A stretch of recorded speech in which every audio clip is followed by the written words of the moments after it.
Retrouvez chaque jeudi à midi les meilleurs gérants de la place autour d'Hubert Tassin sur Décideur TV.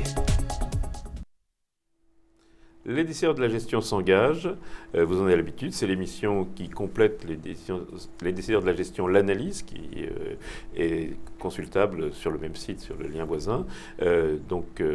Nous rentrons dans le détail, dans des conseils concrets. Je suis avec Dominique Dequitte de la financière Tiepolo.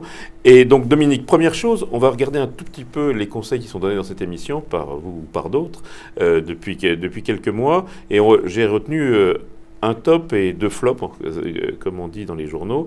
Le top, c'est Téléperformance. Il y a 6 mois, vous êtes venu, vous nous l'avez recommandé et ça gagne 65%, un peu plus. Qu'est-ce que vous faites aujourd'hui ? Aujourd'hui, on conserve vraiment... Le timing était bon. Voilà ce qu'on peut on dire. conserve et on peut continuer à acheter tranquillement, mais... de façon plus mesurée, puisque la hausse est très...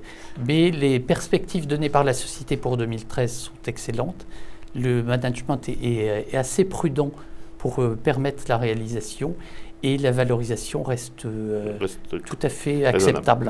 Alors, dans les flops, c'est pas vous qui les avez recommandés, mais c'est des flops recommandés dans l'émission. Nous en avons 2 qui sont en fait dans le même secteur, qui sont d'une part Technip, qui rend quelque chose comme 6 mois a perdu 7 à 10%, non, 4 mois a perdu 7 à 10%, et puis une baisse plus récente de CGG Veritas, ce qui perd 14% quand le CAC 40 gagne 4% dans le même temps.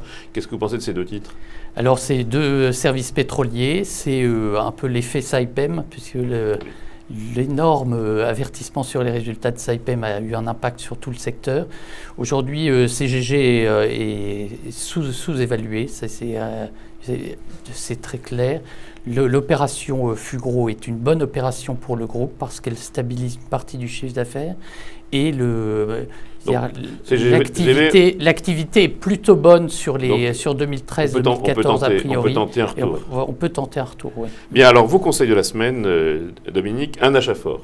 Un achat fort, c'est ADP. ADP qui a surpris positivement la Donc, semaine aéroport dernière. de Paris, plus d'autres aéroports maintenant. Voilà, plus d'autres aéroports, puisqu'ils ont fait une acquisition en Turquie et qui serait en lice pour une acquisition au Brésil.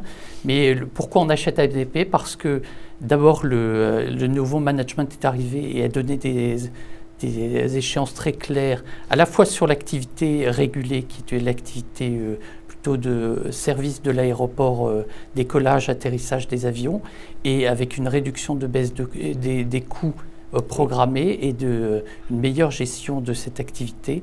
Et puis une activité non régulée, qui est à la fois le commerce, la partie commerce et la partie immobilière, qui souhaite dynamiser.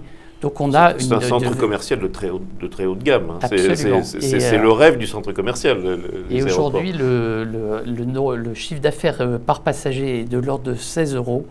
Et le souhait du management est de l'amener à 19. Et c'est réaliste. Et c'est assez réaliste, oui. Bien, alors une vente ou un arbitrage ? Un arbitrage, nous, on est plutôt à céder des titres dans la chimie parce que bonne performance aussi, en général. Avec de très bonnes performances, avec, je dirais, un premier trimestre et là aussi, premier semestre qui va être compliqué.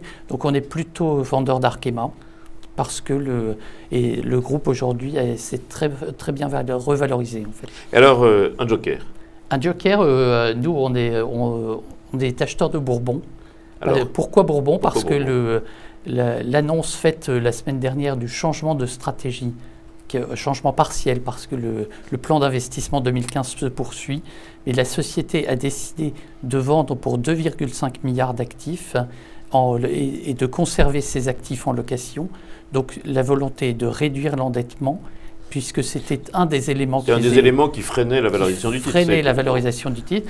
Aujourd'hui, il faut savoir que le Bourbon, ces 2,5 milliards représentent une grosse part de la capitalisation boursière. Donc cet élément devrait déverrouiller la valorisation du titre.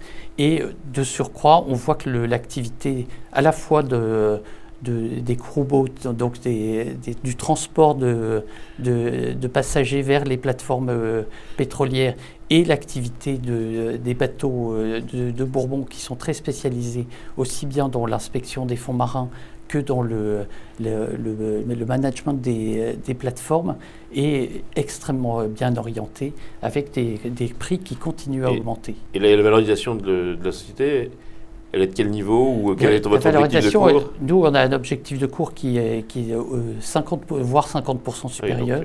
Donc, on a largement de le temps d'acheter. En fait. Ce sera le mot de la fin. Merci Dominique et rendez-vous la semaine prochaine. Au revoir.